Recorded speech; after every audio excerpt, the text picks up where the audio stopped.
নমস্কাৰ, সোণালী ব্লগ ৱানলৈ সকলোকে স্বাগতম জনাইছোঁ। আশা কৰিছোঁ সকলোৱে ভালে আছে, কুশলে আছে আৰু নিজৰ নিজৰ কামত ব্যস্ত আছে। আহক আজিৰ ব্লগটো আৰম্ভ কৰোঁ। মইনো কিহৰ জাম বনাম, থাম্বনেইলত দেখি নিশ্চয় বুজিছে, আপেলৰ জাম। এয়া লৈছোঁ মই আপেল 3 পোৱা। এইখিনি ভালকৈ ধুই মেলি লৈছোঁ। এইখিনি মই এতিয়া বাকলি চেলাই গুটি এৰুৱাই চিটাকৈ এয়া চিটা কৰিছোঁ আৰু লগতে মই এইখিনি চেলাই ল'ম আৰু চেলাই ল'লোঁ। মই মাজৰ গুটিখিনি এয়া দেখিছে পেলাই দিছোঁ আৰু ফটাফট মই ৰেচিপিটি আৰম্ভ কৰোঁ। এইখিনি গুড়া কৰি ল'ম বা সৰু সৰুকৈ পিচ কৰি ল'ম, যেনেকৈ যি সুবিধা হয়। গ্ৰাইণ্ডাৰতো কৰিব পাৰে আপুনি। মই সৰুকৈ কাটি লগতে এয়া মই চৰুত বহাই দিলোঁ আৰু পানী দিছিলোঁ, বহুখিনি পানী দিছিলোঁ, যিখিনি দিব লাগে। যিখিনি আপেল মানে সমান পানী দিব লাগিব। 1 কিলো হ'লে 1 লিটাৰমান তেনেকৈ মই ভাজি লৈছোঁ।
শুকাবলৈ দিম গোটেইখিনি পানী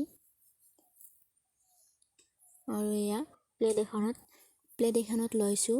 পানী বৈ আহিছে,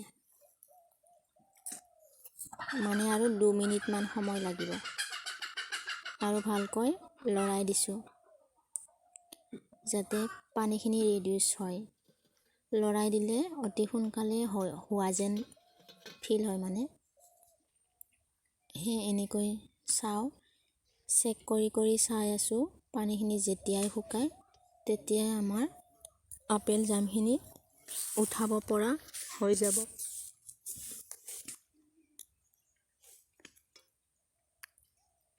এয়া প্লেটত আৰু এবাৰ চেক কৰিছোঁ, এতিয়া নমোৱা হৈ গ'ল চেক কৰাৰ পিছত। আৰু এয়া গৰম এখন ৰুটি বনাই ইয়াতে সানি লৈছোঁ। ব্ৰেডৰেও খাব পাৰি, এতিয়া গৰম খোৱাহে কথা। আৰু মই এফালে জামখিনি ঠাণ্ডা হ'বলৈ দিছোঁ। ঠাণ্ডা হোৱাৰ পিছত মই এনেকৈ শুকান বৈয়ামত, মানে শুকান এটা কাঁচৰ বটলত সোমাই লৈছোঁ। পানী অকণো থাকিব নালাগিব বটলটোত। এয়া মোৰ সোমোৱা হৈ গ'ল।